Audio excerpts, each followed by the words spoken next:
नमस्कार, one India Hindi में आपका स्वागत है। पूर्वी लद्दाख में LAC पर करीब एक महीने से जारी गतिरोध के समाधान के लिए भारत और चीनी सेना के बीच शनिवार को लेफ्टिनेंट जनरल स्तर की बातचीत हुई। समाचार एजेंसी IANS ने सूत्रों के हवाले से बताया है कि भारत ने चीन से अपने जवानों को इलाके से हटाने की मांग की है। हालांकि सेना की ओर से आधिकारिक तौर पर अभी तक कोई भी बयान सामने नहीं आया है, ना तो इसकी पुष्टि हुई है। वहीं समाचार एजेंसी ANI ने कहा है कि सेना बातचीत के ब्यौरे को विदेश मंत्रालय और सरकार से संबंधित अधिकारियों से साझा करेगी। बता दें कि लद्दाख में दोनों सेनाओं के बीच कुछ दिन पहले तीखी झड़प की भी खबर आई थी, जिसमें दोनों देशों के कुछ सैनिक घायल हो गए थे। हालांकि 1993 के बाद दोनों देशों के बीच गोलीबारी की नौबत आज तक नहीं आई है।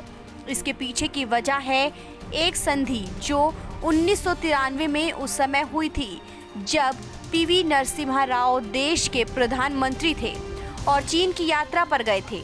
इस समझौते के तहत 9 बिंदुओं पर आम सहमति बनी थी, जिसमें से 8 बहुत महत्वपूर्ण माने गए थे। समझौते को भारत के तत्कालीन विदेश राज्य मंत्री RL भाटिया और तत्कालीन चीनी उप विदेश मंत्री तांग जियाशुआन ने साइन किया था।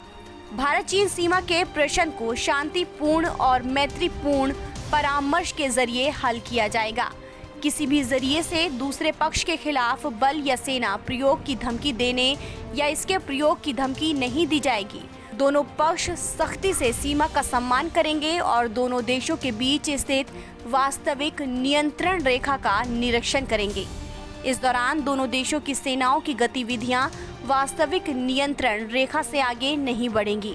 अगर एक पक्ष के जवान वास्तविक नियंत्रण की रेखा को पार करते हैं तो दूसरी तरफ से सावधानी बरतने पर वो तुरंत वास्तविक नियंत्रण रेखा से वापस चले जाएंगे।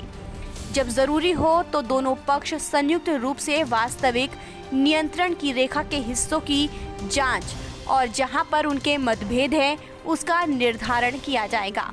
इस तरह दोनों देशों के बीच कई ऐसे बिंदुओं पर सहमति बनी थी जिससे सीमा पर किसी भी तरह की हिंसक घटनाएं ना हो सकें। इस खबर में फिलहाल इतना ही। तमाम अपडेट्स के लिए आप बने रहिए वन इंडिया हिंदी के साथ।